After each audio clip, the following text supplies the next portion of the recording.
तो हेलो दोस्तों, मैं आज आपको बताने वाला हूँ सेहत के मुतालिक 6 ऐसे तरीके जिनको जानने के बाद आपका रिएक्शन कुछ ऐसा होने वाला है।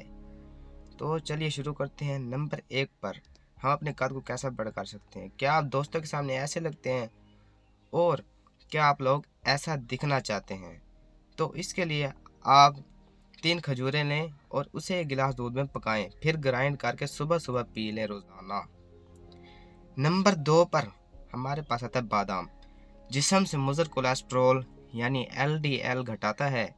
बादाम को अपनी खुराक में शामिल करने से दिल और शुगर के अमराज से छुटकारा हासिल होता है। नंबर 3 पर पिस्ता। पिस्ता दिमाग को कुव्वत और प्यास को मिटाता है, मादे को ताकत देता है और अमराज से बचाता है।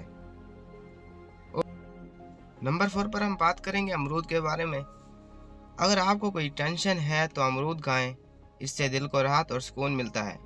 नंबर 5 पर हम बात करने वाले हैं अपने पेट की इजाफी चर्बी को ख़त्म करने के हवाले से। सुबह सवेरे 1 गिलास नीम गर्म पानी में 1 चम्मच शहद इस्तेमाल करने से जिस्म की इजाफी चर्बी ख़त्म हो जाएगी। नंबर 6 पर हम बात करने वाले हैं गुर्दे की पथरी के इलाज के बारे में, जो कि बहुत मुफीद और कारगर इलाज है। आप 6 ग्राम अजवाइन रोज़ फांकते रहें, इंशाअल्लाह गुर्दे की पथरी ख़त्म हो जाएगी। अगर आपने हमारा चैनल सब्सक्राइब नहीं किया तो जल्द से सब्सक्राइब कर दें।